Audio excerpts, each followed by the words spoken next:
Hello, and welcome to the High Conflict Co-Parenting Podcast. In this podcast, we explore and dive into the stress-filled world of high conflict divorce and relationships. We offer solutions to calm your world down and allow for greater positive engagement with your children and the people around you.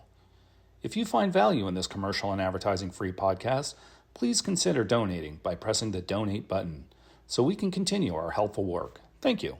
Welcome back, everybody, to the High Conflict Co-Parenting Podcast with Brooke Olson. And this week, my guest and co-host for this week is Michelle Mitchell. Before we jump into this week's podcast, I want to thank everybody that is continuing to support and listen to these podcasts, and those of you who have chosen to donate to the cause. So let's go ahead and get this started. This week is episode 190. I've entitled this Spitting Out the Hook, Another Manhole Discussion. I'm mixing metaphors here this morning, but this is going to be kind of fun. What I'm aiming at in the discussion, Michelle, is this long-term conversation about disengage, and where our ex-partners, the other parent, keeps coming back around and testing our resolve for our boundaries. And along with that, where the challenge for us to continually grow is to stay out of the non-dualistic sense of good, bad, this, that, and keeping the focus on the responsibility that we have to continue to evolve and challenge our belief systems in this process. So that's kind of where I want to go. And you and I started, Michelle, talking about this before the podcast, and you had some thoughts on this, and I want to start there this morning. Sure. Do you mean when we were talking about kind of my experience with it, or which direction do you want to go? Yeah, your experience with it, and let me lay a little more tracks for this. What my challenge in this is I want to always be challenging my hypotheses, sorry, and how what I believe to be true, is it really true? And the only way that I can really do that is by listening to other people's input, coming back and going, okay, I've had this in place for 20 years. This is something that I keep working with and keep moving towards, and trying to establish, is this everything that I think it is? And is this an always, sometimes, or never conversation? Because I think both can be in this if we move out of the dualistic look at what we're trying to accomplish. And as I look at the opportunities, I just had recently something open for me that it's like, okay, let's see if we can scrub off some of the vitriol that's been in there, some of the tension that's been in the air of a long-term process with one of my exes. And I thought, okay, I don't need to hold this. I don't want to hold this tension field. There's an opening here to say hi. There's an opening here to let some of this stuff go. And that is what I would like to do. If you want to have a conversation, and the door gets slammed, and there's a whole bunch of other stuff that comes around that's just a repetition of where they're stuck. So for me, it was like, ow. And I had a reaction to that. 11 years later, boom, I've got a reaction to that. And it was significant. So I go back and I said, okay, that's clearly not going to happen. What's in it for me here? What do I need to look at in this with that piece that came back at me? Because clearly, because I'm in the reaction to it, there's something for me to explore. And after I was able to just sit down, do nothing else, just again, this disengaged, don't just do something, sit there conversation, my nervous system settled.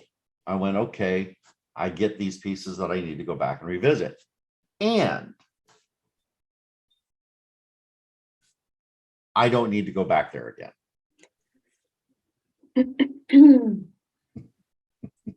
Well, what's coming up for me is, why'd you go there in the first place? What was it that was drawing you to get there in the first place?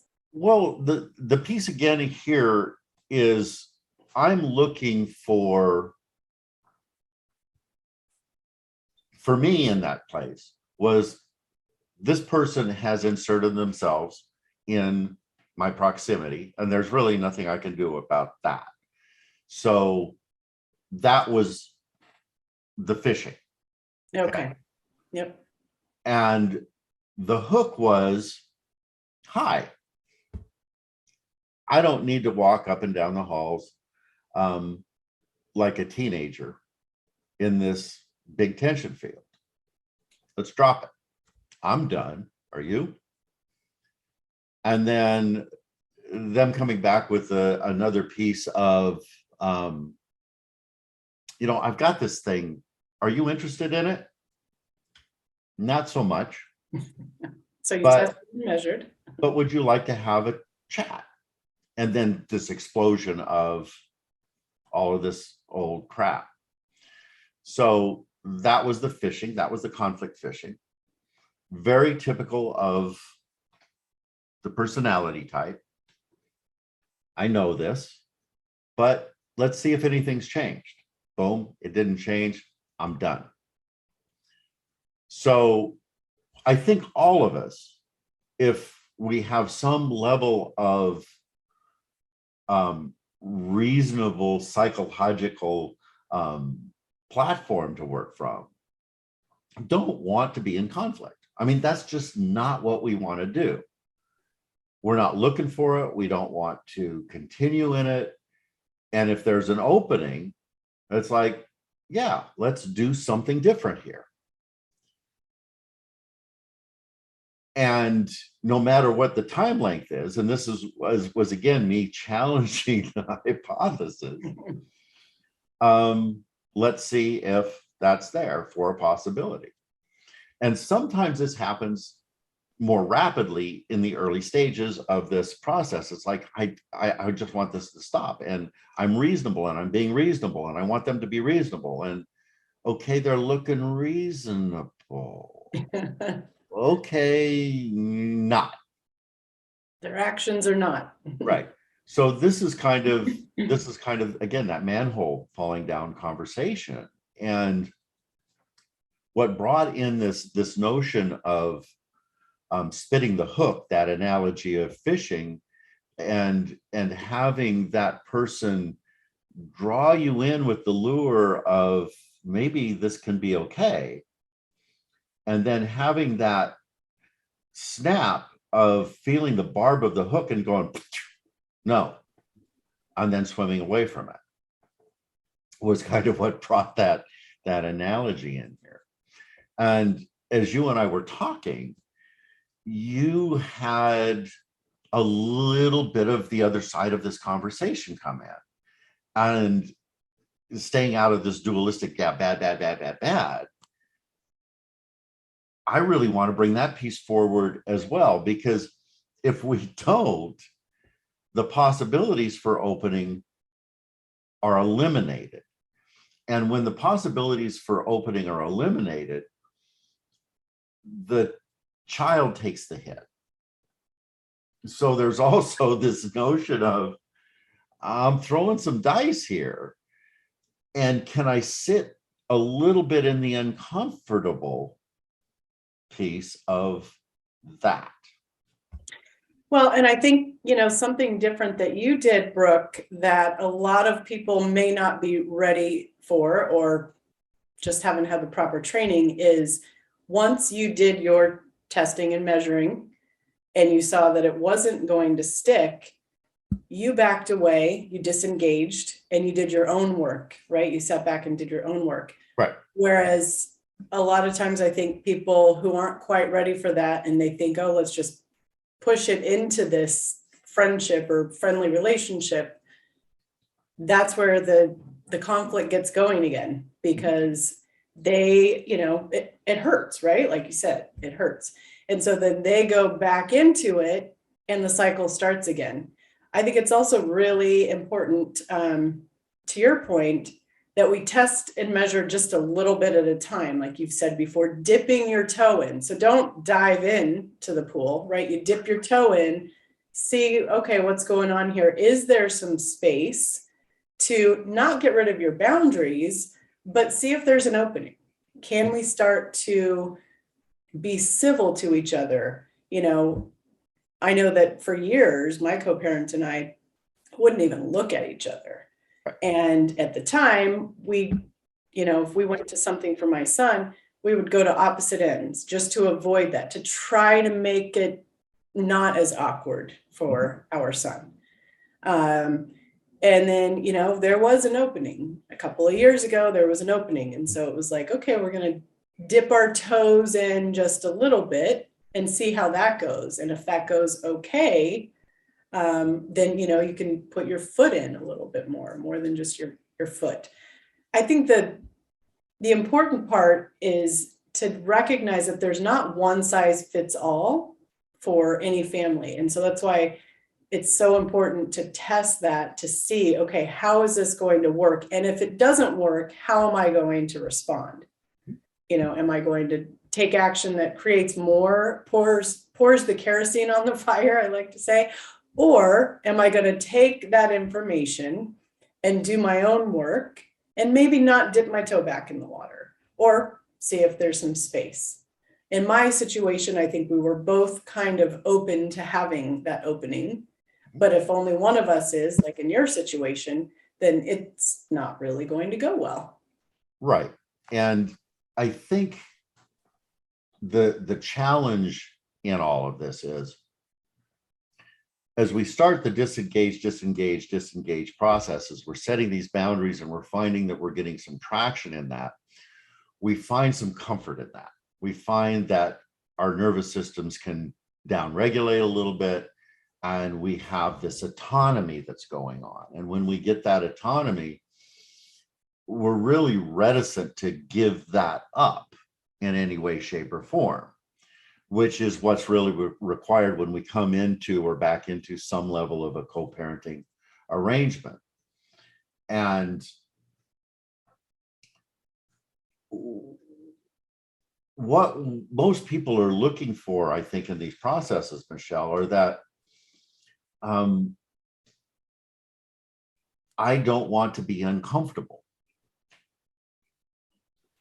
And the notion that I'm already uncomfortable and I'm looking to get out of that discomfort by doing this, and this could create more discomfort, becomes a real challenge in the process. So just the next iteration of that is what I keep talking about with my clients in this process, and the students that come to my class, is what we all have to just commit to in this process in our own world is to get comfortable with being uncomfortable.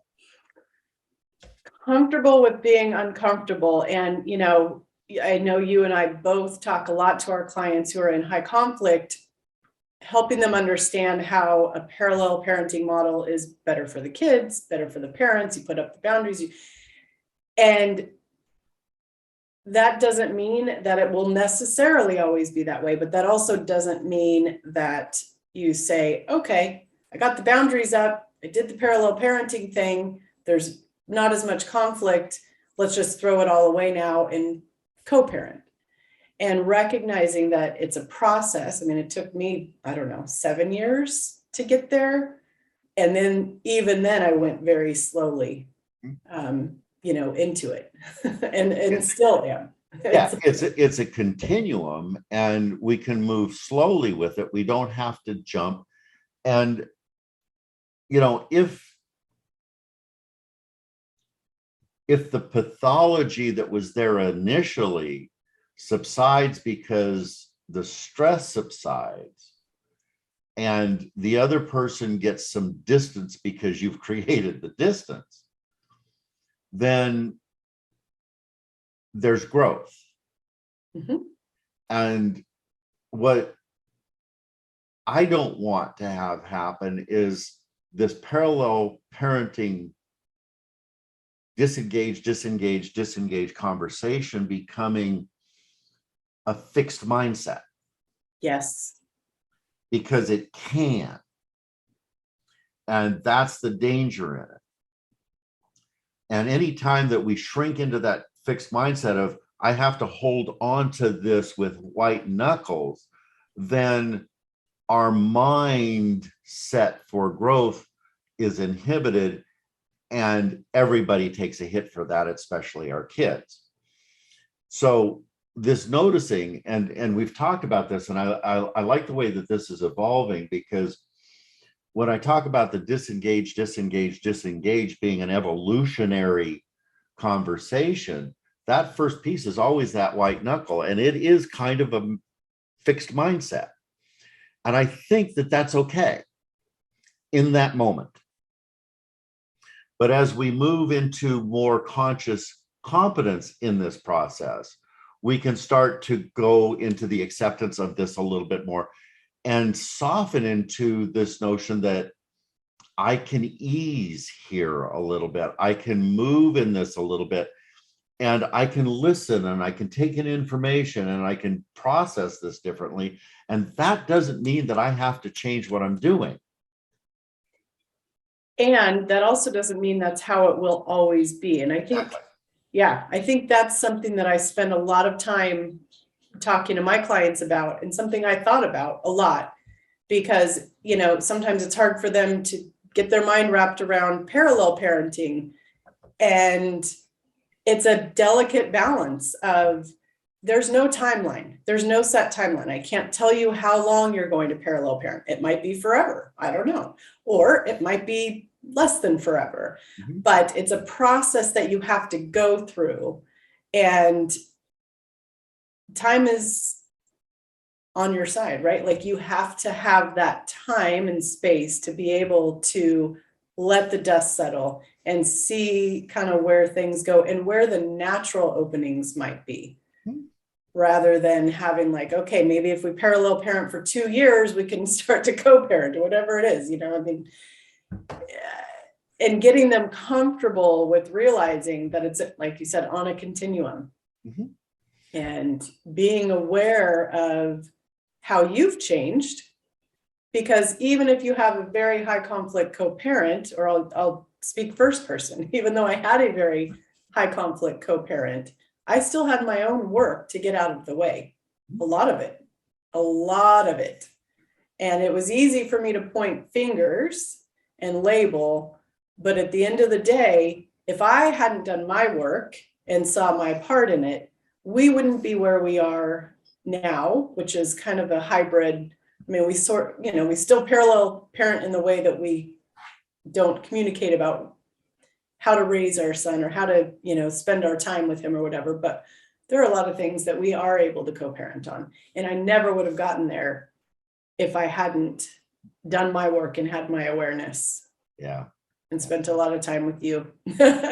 Well, this is, I really believe that this is where all of the transformation begins. And, it's that notion again of 100% responsibility. And, being able to change how we see the world and how we see this piece by changing our own approach to it. Mm-hmm. And you said time is on your side.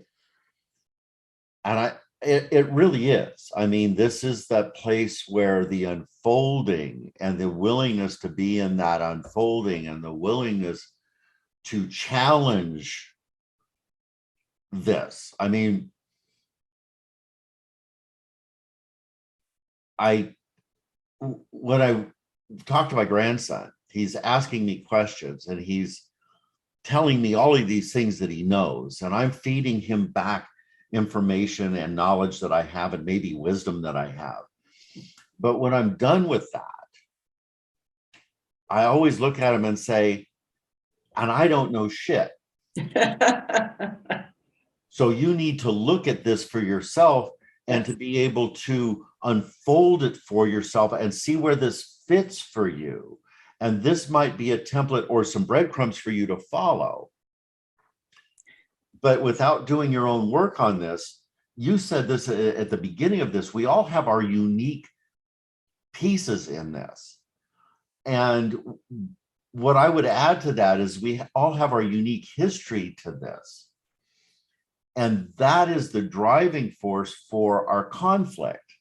So without being able to go in and look at that stuff and take responsibility for, in some cases, our lineage legacy in this, that we're not going to be able to unscramble any of this stuff. Yeah. And, I'm kind of a quick start.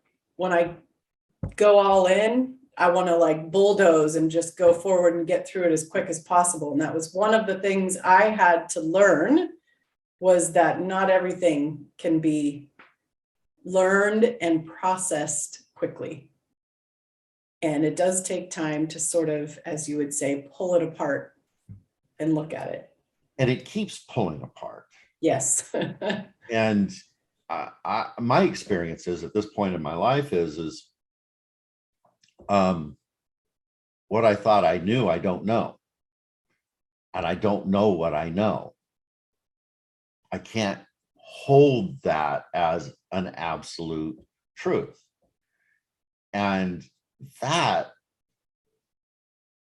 can be excruciating some days, because we're all looking for a tether. We're all looking for something that we can grasp and hold on to and settle on. And the challenge in this is to be able to ride that wave, to surf the turbulence and experience that so the next piece can open. And if we're always either trying to hold on to this closed mindset of this is this is this is this, or we are looking for a distraction of something else to take us away from this discomfort, we don't get the opportunity for this next piece to go unfolding. And for me, I hate this process with a passion. And I'm consistently embracing it because I know the value in it. It's uncomfortable to sit with it. Oh, hell yes. Oh, hell yes. And to have that other person that we are connected to constantly feeding us gaslighting stuff or things that trigger us feels inescapable. And we can begin to experience symptoms of PTSD because we are taking this stuff in personally. And it has an echo or a reflection of something that happened way back here that we haven't been able to process and look at. And this is that value. If we can track that ping and go, okay, I heard it. I don't like it. Let me look at it. And even if I go back and I look at it and I go, that's not there, that's got value because we're unplugging that piece as well.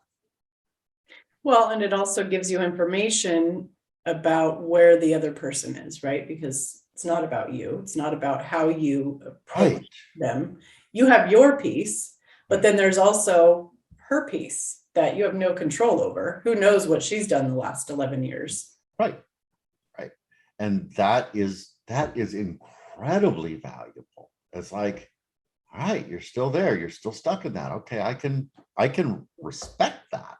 And I don't have to move in that direction again. And it can help alleviate the tension that, at least for me in this particular scenario, that I held in. It's like, okay, I can let that go.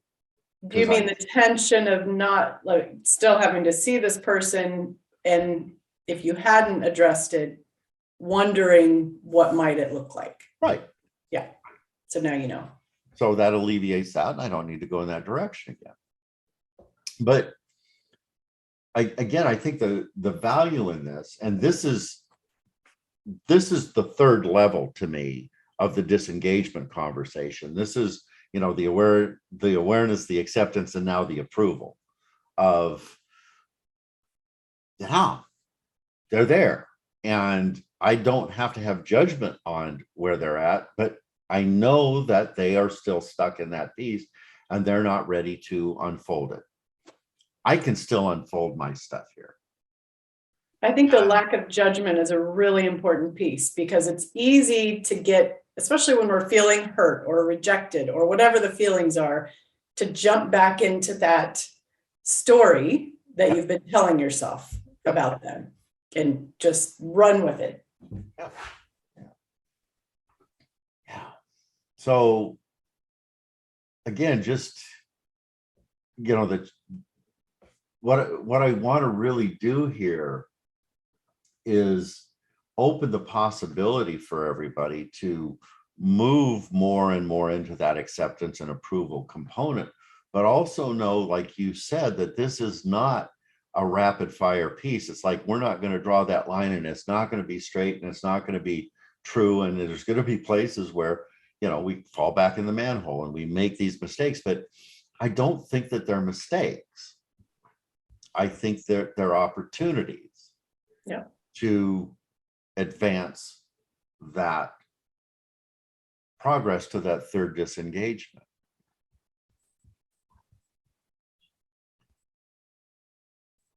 And also to come back to what you were talking about earlier, as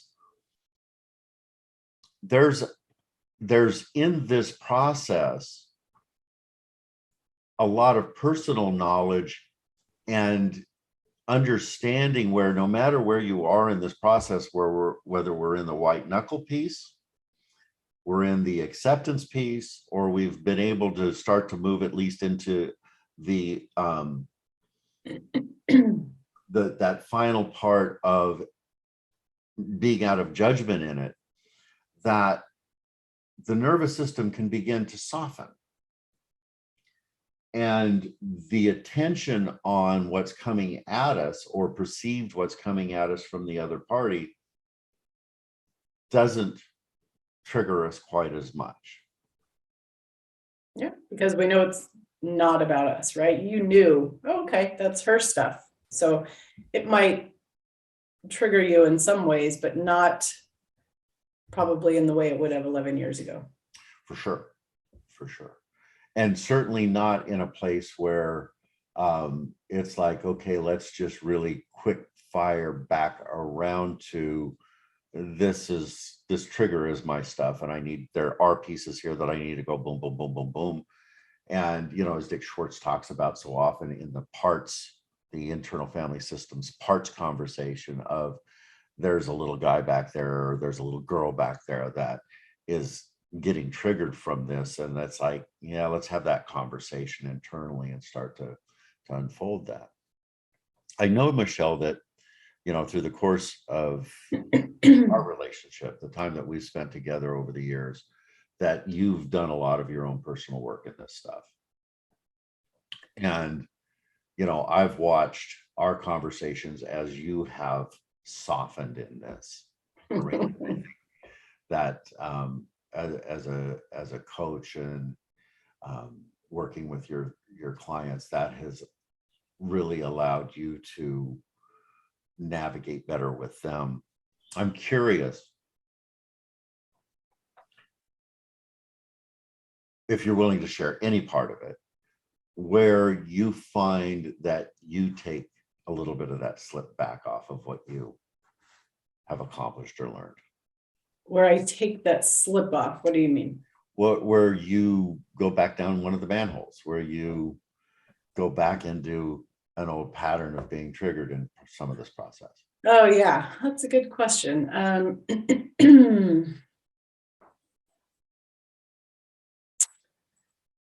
Didn't see that one coming, did you? I didn't see that one coming. You always send me a fast pitch. Let me think about that. Where do I still step into it? It's been pretty smooth lately, so but I think, for instance, a recent situation that happened was my son needs braces. And it was my year to take him to the dentist, so I did. Found out that he needs braces.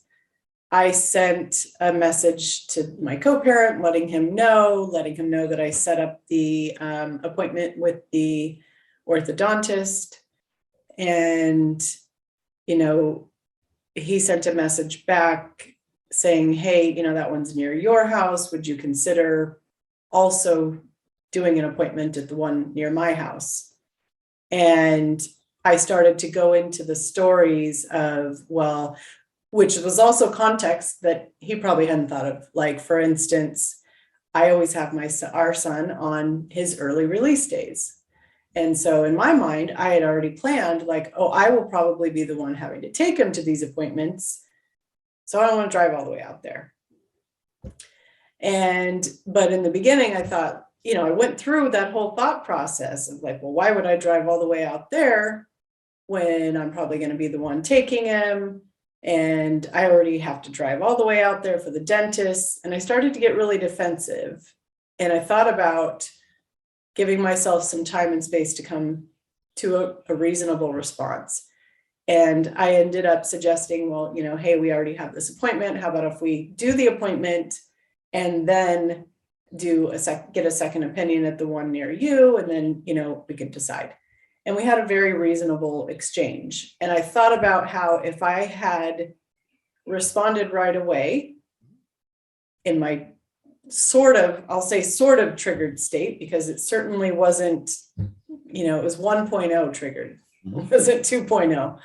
And if I had responded right away, it probably would have had a different tone, and I wouldn't have had the opportunity to think about putting myself in his shoes. And, you know, his request was just to consider one near him, which was a reasonable request. But I had gone back to the very hostile conversations we used to have, and I got a little triggered there.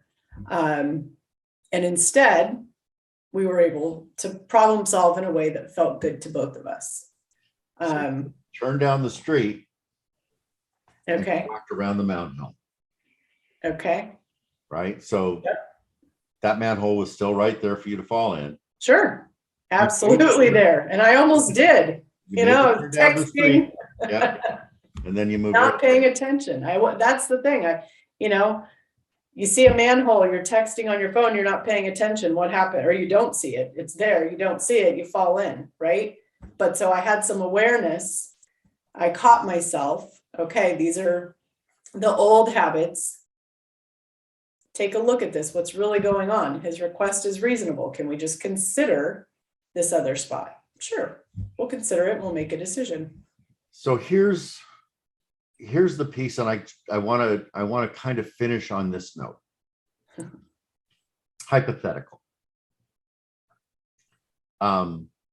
Let's say, for the sake of this conversation, you make that turn down the street, the manhole's there, and he comes back as his old self in the old context. And fights back hard. And you get this notion of, okay, we're back here again. And he just threw a hook for conflict. How do you spit it? Because you got hooked. I got hooked and you spit the hook and you came back, but mhm. he's shown you something different. How do you spit that hook and come back to another boundary? 1.0 probably would have ended up in court over it. Mm-hmm. 2.0, because this was actually part of my thought process when I was still feeling triggered and feeling like he was trying to tell me that we had to do it his way. And my initial thought was, do I really care? Do I really care? It's maybe 5-10 minutes more, probably 10. It's once every 6 weeks. Probably not going to take him to all of them. Do I really care? Or do I care more about being right and holding on to the position that it makes more sense for him to have all of his appointments near my house? Right. And that was kind of what I had come to anyway, when I thought that he was throwing up some conflict, even though I don't think he really was. Mm-hmm. So I think 2.0, I would have probably evaluated it. It's not worth the fight. If he wants to take him to the appointments near his house, I don't care. Maybe it means he takes him to more and I have more time. Right. So I think perceptive shift. What's that? A perceptive shift. A perceptive shift, not getting locked into, oh, it's game on. How would the court look at the decision? Would they rule in my favor? No, not going there. Back to boundary and neutrality. Yes. Nice. Okay. Anything else you want to add here?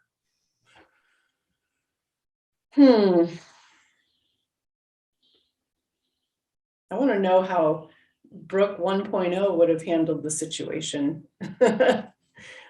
Your situation, and how you think, I guess you're probably at 4.0 by now. I have no idea, but part of where I've arrived with this material and creating this program in its state is I've had a set of hypotheses. Mm-hmm. And throughout all of that, throughout the couple of decades that I've been doing this, I think those have been pretty stable. It's like, this is a belief and this is what I think, and I keep testing them and they keep working, and I keep testing them and I keep working. But what I find is that I keep going deeper in the conversation. I keep coming back to, there's another component here that needs to percolate up and come into my awareness and into that of, so I can pass that piece along. So I've always been probably in that place of where I was in this particular situation. I'm not going to go there, but what I was noticing in this particular round of it is there was a hard tension field that kept expanding within me that was uncomfortable. And I keep doing my own work. I've got a therapist that I always work with because I want to explore this interior landscape. But I've also got a cadre of good friends that are of like mind that we bat this stuff back and forth around. And they challenged me into, well, what about this? What about this? What about this? And I go, okay, let's try that. And then I come back to, okay, this is what keeps working. And I'll challenge them with it. And I'll go, well, what about this? And they'll try something else. And they'll come back and they'll go, yeah, this still works. So I think I would have basically handled it the same way, but there would have been a bigger underlying foul taste in my mouth. Yeah. for the process. And to keep uncovering this non-dualistic right, wrong, this, that, good, bad conversation helps be in that next level of discovery. So outwardly, it probably would look the same. Inwardly, that's the challenge. And I think peeling that back, Michelle, to all of our listeners is the piece that I want to keep challenging them with. And where this, you know, I still have this place in me where I go, damn it, why can't she just blah, blah, blah, blah, blah? And then it's like, because she can't. And then resting in that as a non-judgmental piece of compassion. And that doesn't mean that I won't get triggered again. Sure. But I can come back to self. I can come back to this regular motion of having that have less and less and less effect on my being.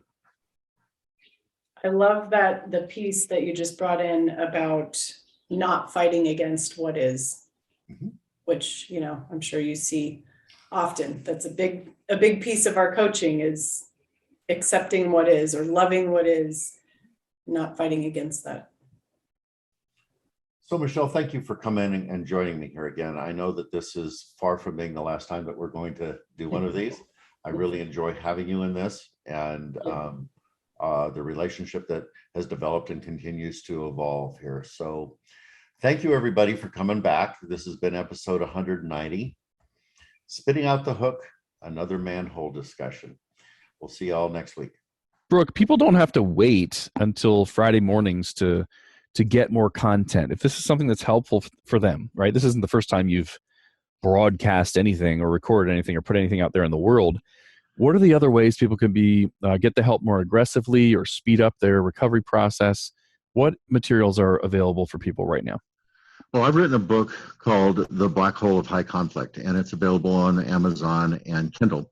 Great. And everything that we're talking about is really compressed and put into there. So this is a really good starter place to get in and get your mind working and to see what these concepts are about and how to start to apply them. The other place that I think that is valuable is to go to our website and look at some of the blog articles that I've written. Those are available there as well. They go into some of these other arenas, and that's at www.highconflict.net. So the book, the website are also really good places to get the material. And also we have classes. We have high conflict diversion program classes that you can get into and get some one-on-one help with this as well. And you know me, I'm aggressive. Whatever I want to become good at or learn, I find someone who's good at it and pay them and hire them and shorten my learning curve. What if somebody just wants your help? Somebody says, Brooke has this information. He's good at something I'm not good at yet, and I want to work with him. Do you have any type of coaching or consultations or anything like that? Absolutely. I do one-on-one coaching for custody cases. I help people get ready for family court services. If you've got that in your community, I work with attorneys and clients to help them with managing and strategically setting them up to have more successful cases as well. And how do they reach out? You want them to just go to the website or email or phone, or what's the best way for them to reach out, raise their hand and say, I need some help? They can email me.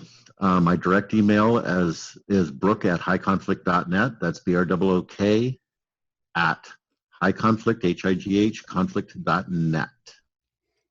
Perfect. That's everything everybody would need to get some help, right? Absolutely. Thank you, Brooke.